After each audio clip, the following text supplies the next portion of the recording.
The morning rain hammered against the floor-to-ceiling windows of the 42nd floor as Celeste Morgan stood motionless, watching Manhattan wake up beneath her. At 32, she commanded a tech empire worth $4 billion, yet the reflection staring back at her showed hollow, green eyes that hadn't truly smiled in 7 years.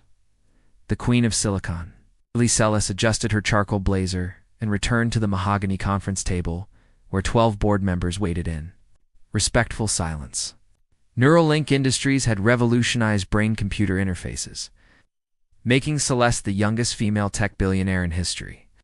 Her innovations helped paralyzed patients walk again and gave voice to the speechless, yet she felt more disconnected from humanity than ever. The quarterly profits exceeded projections by 18%, announced her assistant, Rachel Thompson, sliding a tablet across the polished surface. The new neural implant trials are showing remarkable success rates. Nodded mechanically, her mind drifting as it often did during these corporate rituals. 7 years of relentless work had built this empire, but it had also served as an elaborate prison, keeping her from confronting the devastating loss that had shattered her world, the weight of memory board. Member Harrison Vale cleared his throat, pulling out his phone with obvious pride. Before we conclude, I simply must share something wonderful. My daughter just gave birth to triplets. 3 healthy boys. Look at these little angels. The photographs hit Celeste like a physical blow. 3 identical newborns, tiny fists curled against soft blankets, their peaceful faces radiating the innocence she had dreamed of holding in her own arms. The boardroom suddenly felt suffocating, the walls pressing inward as memories she had buried deep began clawing their way to the surface. Congratulations, she managed, her voice barely above a whisper. Family is precious. Rachel immediately stepped forward, recognizing the warning signs. But Mrs. Morgan has another appointment. Shall we adjourn for today? As the board members filed out, still chattering about expansion plans and market dominance, Celeste remained frozen at the table. 7 years ago, she had been preparing a nursery in her penthouse, painting walls in soft blues and yellows, dreaming of the 3 little boys who would fill her home with laughter. Then Dr. Julian Westbrook, her husband and trusted physician, had delivered the devastating news that changed everything, the ghosts of the past that night. In September 2018, after 18 grueling hours of labor, Celeste had heard their first cries echoing through the delivery room at Manhattan General Hospital. 3 perfect sons, born at 36 weeks, small but fighting. Julian had whisked them away to the neonatal intensive care unit, promising she could hold them once they were stabilized. She never saw them again. Respiratory complications, Julian had explained 3 days later, his handsome face etched with professional sympathy. Their lungs weren't developed enough. Despite our best efforts, they couldn't survive outside the womb. The trauma had nearly destroyed her. Weeks of medication, therapy sessions that felt like interrogations, and Julian's constant reminders that dwelling on the past was unhealthy. When she had begged to see their graves to hold some memorial service, he had convinced her that such actions would only deepen her psychological wounds. Building walls of success, their marriage had crumbled within months. Julian claimed her obsession with their deceased children was becoming dangerous, that her demands for medical records and second opinions showed signs of serious mental instability. The divorce had been swift and clinical, leaving Celeste with her father's struggling tech company and a heart encased in ice. She had thrown herself into work with manic intensity, transforming the small startup into a global powerhouse. Every 18-hour day, every conquered competitor, every billion added to her net worth was another brick in the wall she had built around her grief. Celeste. Rachel's gentle voice brought her back to the present. Are you feeling all right? You've been staring at that photograph for 10 minutes. Celeste blinked, realizing she was still holding Harrison's phone, studying the faces of 3 newborns who reminded her painfully of the children she had lost. I'm fine, just tired. But she wasn't fine. The successful CEO facade was cracking, and beneath it, Mother's heart was beginning to ask questions she had been too broken to voice years ago. The unexpected revelation 3 weeks later, Celeste found herself at the Global Technology Innovation Conference, delivering a keynote speech about the future of neural interfaces. As she descended from the stage to thunderous applause, she spotted a familiar figure in the VIP section that made her blood freeze. Dr. Julian Westbrook stood near the networking lounge, his silver-streaked hair and expensive suit marking him as successful as ever. Beside him stood an elegant woman with a press badge and a young boy who appeared to be around 7 years old. The child had Julian's confident posture, but something about his profile, the stubborn set of his jaw, reminded Celeste of her own childhood photographs. Her legs moved independently of conscious thought, carrying her through the crowd of tech executives and investors until she stood just close enough to overhear their conversation. "The Westbrook Foundation has been my greatest achievement," Julian was telling the reporter. "We've given new lives to hundreds of children who had nowhere else to turn. Sometimes the most compassionate thing we can do is help families move forward from tragedy." Ow. The reporter nodded earnestly. "Your work with displaced children in Vermont has gained international attention. How do you select which children to help?" "We focus on the most vulnerable cases," Julian replied smoothly. "Children who have been abandoned, orphaned, or whose families are unable to care for them. We provide comprehensive rehabilitation and place them with families who can give them the fresh starts they deserve." Celeste's heart pounded as she watched the boy beside Julian fidget with what appeared to be a small electronic device. When he rolled up his sleeve to adjust it, she caught a glimpse of his right wrist and nearly collapsed. There, clearly visible against his pale skin, feet as she stared at the mark she had kissed 1,000 times during her pregnancy. Her eldest son, Gabriel, had been born with that exact birthmark.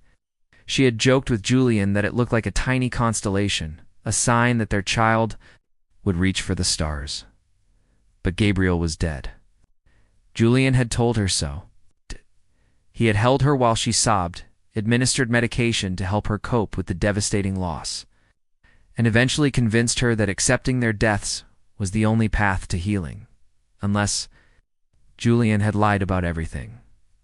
Possibility was so enormous, so terrifying, that Celeste felt her carefully constructed world cracking apart. She stumbled backward, her designer heels catching on the carpet as fragments of suppressed memories began surfacing with crystalline clarity. The way Julian had insisted on handling all the medical paperwork personally. His refusal to let her see the baby's bodies, claiming it would traumatize her further. The speed with which he had suggested cremation, leaving no physical evidence of their existence. The other physician, Dr. Patricia Reeves, who had mysteriously transferred to another hospital just weeks after the delivery. The investigation begins. Celeste watched from across the lobby as Julian guided the boy toward the exit, her mind racing through implications that seemed impossible yet increasingly probable.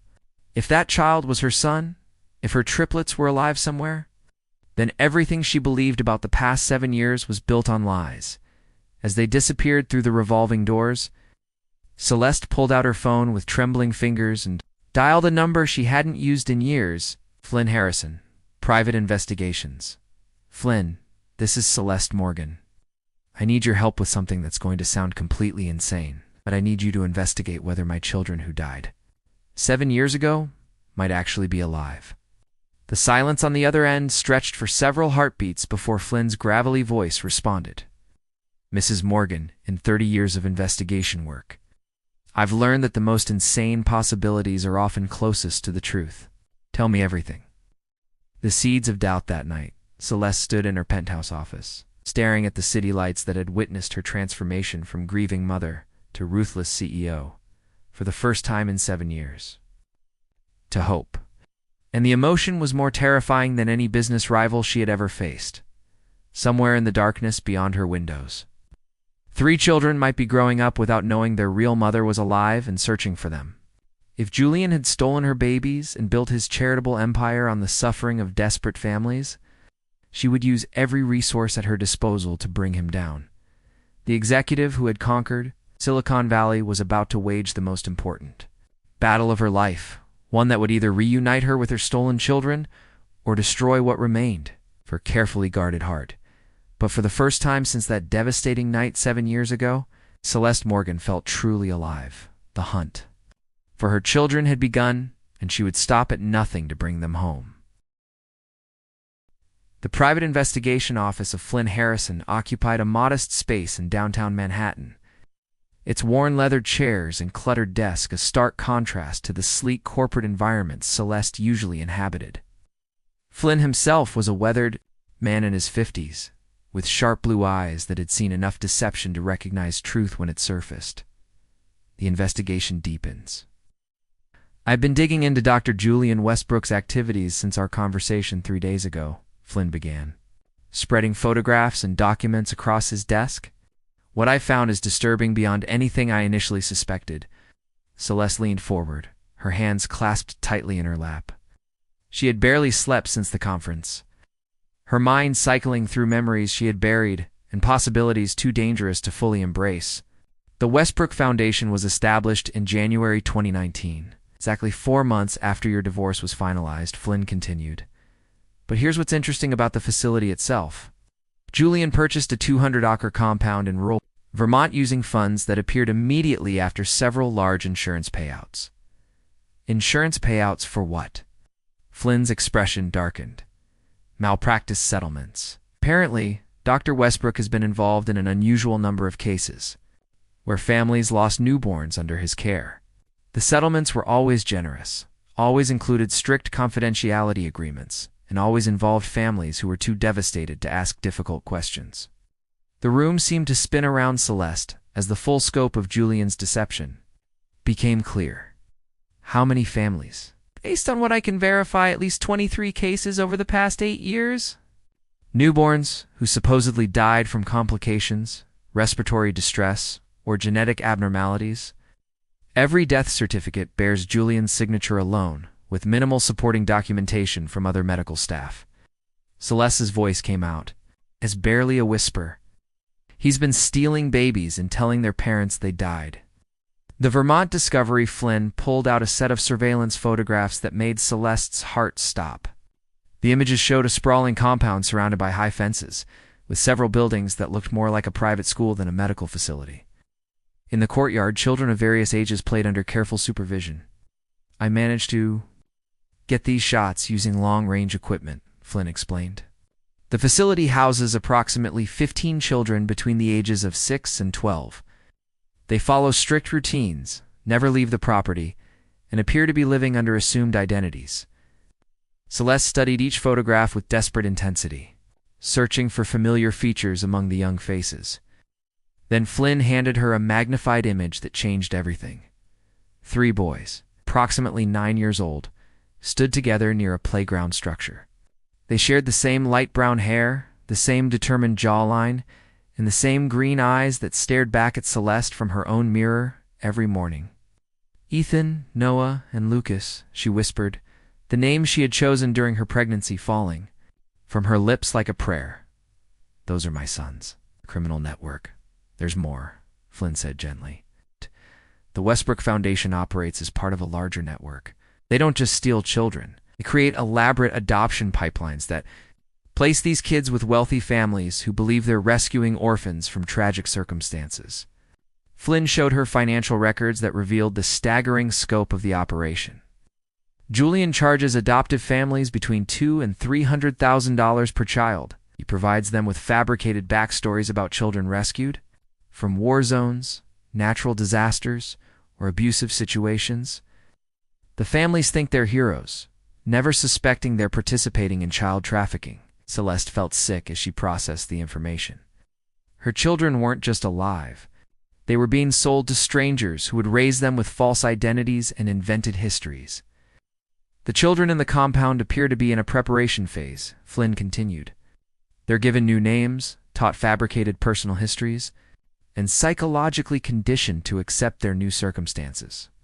Julian has therapists on staff who specialize in helping traumatized children adapt to new families. Planning the rescue, I need to get them out," Celeste said, her voice carrying the steel that had built her empire. "I don't care about the legal complications or the risks. Those are my children, and they're coming home." Flynn studied her carefully. "Mrs. Morgan, what you're proposing is extremely dangerous. The compound is heavily secured, and Julian has connections in law enforcement who help him maintain the legitimacy of his operation. If you're discovered, You could face kidnapping charges yourself. Then we don't get discovered.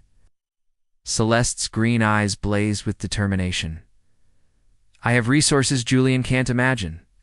I want you to assemble a team of specialists. Whatever the costs, we're going to document everything we need to expose this network and extract my children safely.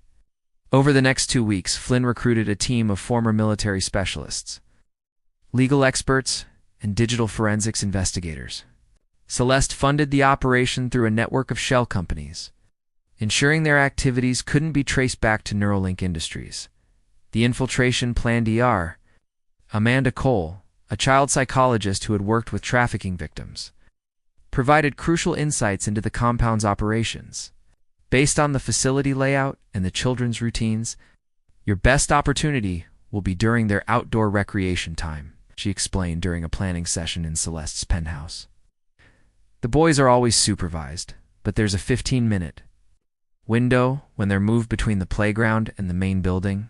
Tech specialist David Kim had hacked into the compound's security system, providing real-time access to their camera feeds. I can create a 20-minute blackout in their surveillance system, he reported. What? But you'll need to be in position and ready to move the moment the cameras go dark. Celeste studied the floor plans they had obtained, memorizing every detail. What about the other children? We can't just rescue my sons and leave the rest. That's phase 2, Flynn assured her. Once we have your boys safely extracted and Julian's operation fully documented, we'll coordinate with federal authorities to raid the facility and rescue all the children. But we need living witnesses and concrete evidence before we can move. Against the entire network. The heart-stopping truths the night before the rescue operation. Celeste sat in her home office, staring at baby photos she had hidden away for 7 years. Ultrasound images showed 3 tiny faces, their features already distinct even in the womb. She had known them before they were born, had felt their different personalities through their movements and kicks. Her phone buzzed with a text from Flynn. Final surveillance confirms the boys are healthy and appear unharmed. They've been told their birth parents died in a car accident and that they're being prepared for adoption by a loving family. They don't know you exist. The revelation cut deeper than any physical wound. Her children had been living 3 hours away for 7 years, believing she was dead while she mourned them as lost forever. Julian hadn't just stolen their lives, he had stolen their connection to each other. But tomorrow, if everything went according to plan, she would hold her sons for the first time since the night they were born. The thought filled her with equal parts terror and desperate hope. As Celeste prepared for the most important mission of her life, she made a silent promise to the 3 boys who carried her heart. I'm coming for you. Mommy. Mommy's coming home. Vermont countryside stretched endlessly under an overcast November sky as Celeste crouched behind a line of pine trees, her heart hammering against her ribs. Through her binoculars, she could see the Westbrook Foundation compound where her children had been hidden for 7 years. The moment she had dreamed of and dreaded in equal measure was finally at hand. The rescue mission camera systems will go dark in 60 seconds.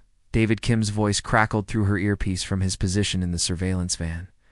You'll have exactly 20 minutes before the backup generators restore the feeds. Flynn Harrison moved silently beside her, his team of 3 specialists positioned at strategic points around the compound's perimeter.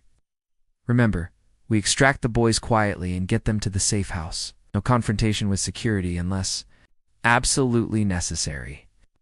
Celeste adjusted the small camera hidden in her jacket, which would record everything for the federal investigators waiting to move against Julian's network. What if they don't recognize me? What if they're afraid? Trust your instincts, Flynn replied gently. You're their mother. That connection doesn't disappear just because time has passed. At exactly 2:47 p.m., the compound security cameras went dark. Celeste sprinted across the open field with fluid grace, her months of preparation allowing her to scale the 8-foot fence without hesitation. Her feet hit the ground inside the compound, and for the first time in 7 years, she stood on the same soil where her children played. The first glimpse through the window of the main building, Celeste could see a classroom where several children sat at desks, working on what appeared to be homework assignments. Her breath caught as she spotted 3 familiar figures in the back. Ro, Ethan, Noah, and Lucas. They were taller than she had imagined, their faces carrying the serious expressions of children who had learned to adapt to circumstances beyond their control. Ethan, whom she recognized by the star-shaped birthmark on his wrist, appeared to be the natural leader of the trio. Noah sat perfectly straight, his attention focused intently on his work, while Lucas fidgeted with a pencil, his creative energy barely contained. "They're beautiful," she whispered into her microphone, tears streaming down her face as she watched. The sons she had never stopped loving.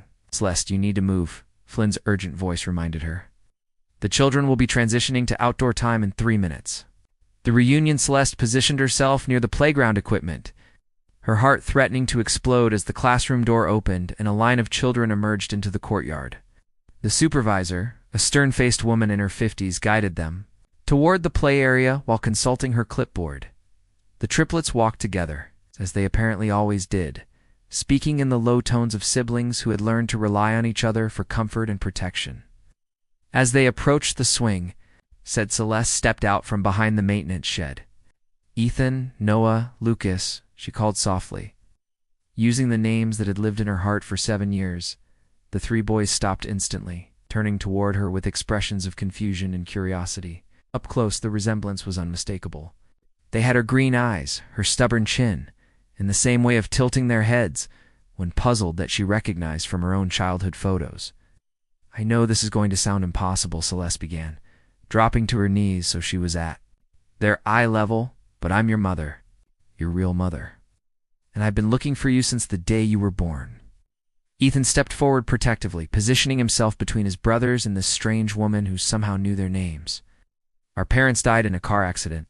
When we were babies, Dr. Westbrook told us, you can't be our mother." The pain in his voice nearly shattered Celeste's composure, but she forced herself to remain calm. "Dr. Westbrook lied to you, sweetheart. He lied to all of us, your father. And I thought you had died, but he stole you away and brought you here." The moment of recognition, Noah, who had been studying Celeste intently, suddenly gasped. "Your eyes," he whispered. "They're the same color as ours, and your voice. I remember that voice from my dreams." Celeste's tears flowed freely now as she reached into her jacket and pulled out the 3 tiny blue hats she had knitted during her pregnancy.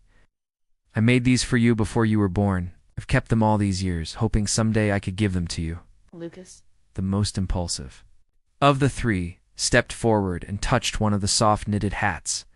"I dream about someone singing to me before I was born, a woman with a gentle voice who promised she would always love me.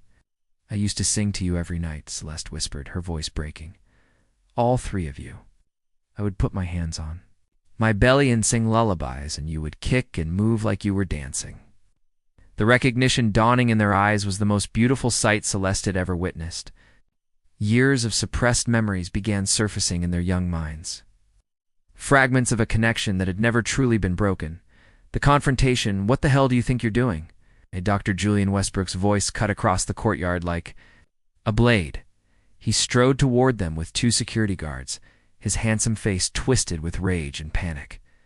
The children instinctively moved closer to Celeste, their protective instincts recognizing her as safety rather than threat. "Hello, Julian," Celeste said, rising to her full height while keeping her sons behind her. "Imagine my surprise to discover that my children, who you told me were dead, are actually alive and well." "You're delusional, Celeste. These boys are orphans in my care. You're experiencing some kind of psychological break just like before." His words no longer held power over her. 7 years of grief and self-doubt evaporated as she looked into the faces of her living children. "Ethan, Noah, Lucas," she said without taking her eyes off Julian. "Tell Dr. Westbrook what you remember about your dreams. Tell him about the voice that sang to you." Ethan stepped forward with surprising courage. "She's telling the truth. I remember her voice, and I remember feeling safe before everything changed. You told us our parents were dead, but you lied." Justice and truths, as if summoned by their emotional reunion, FBI agents emerged from concealment points around the compound.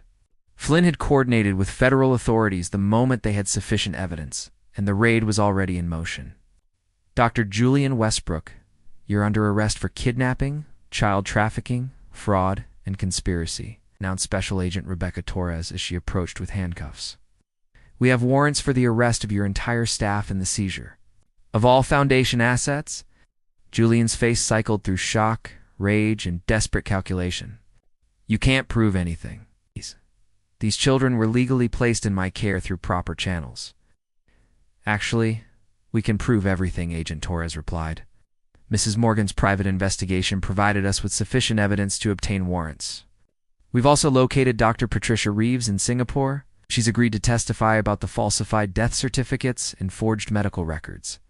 The healing begins 3 hours later. Celeste sat in a family counseling room at the FBI field office. Her sons clustered around her as if afraid she might disappear again. The initial shock was giving way to tentative trust as years of lies began unraveling. "Will we have to go back to the compound?" Lucas asked, his small hand gripping Celeste's tightly. "Ever," she promised, kissing the top of his head. "You're coming home with me, where you've always belonged. We're going to be a real family." Dr. Amanda Cole, the child psychologist who had helped plan the rescue, sat nearby to facilitate their reunion. "It's going to take time for everyone to adjust," she explained gently. "The boys have lived with false memories for 7 years, and you've all experienced tremendous trauma. But love is the foundation you're building on, and that's stronger than any lie." The empire of love. 6 months later, Celeste stood in the redesigned penthouse that had been transformed from a sterile showcase into a warm family home. The minimalist decor had been replaced with comfortable furniture, family photos, and the organized chaos that came with raising 3 energetic 9-year-old boys. Ethan had shown a remarkable aptitude for technology, often joining Celeste in her home office to watch her work and ask questions about neural interfaces. Noah had discovered a love for reading and could often be found curled up in the library corner, lost in adventure stories. Lucas had embraced art with passionate intensity, covering every available surface with drawings and paintings that captured his boundless imagination. "Mom," Ethan called from the kitchen. The word still new enough to make Celeste's heart skip with joy every time she heard it.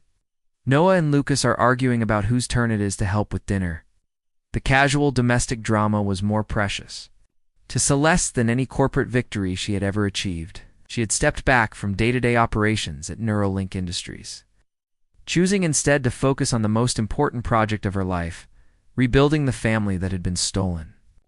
From her, the Network Falls Julian's criminal network had been completely dismantled.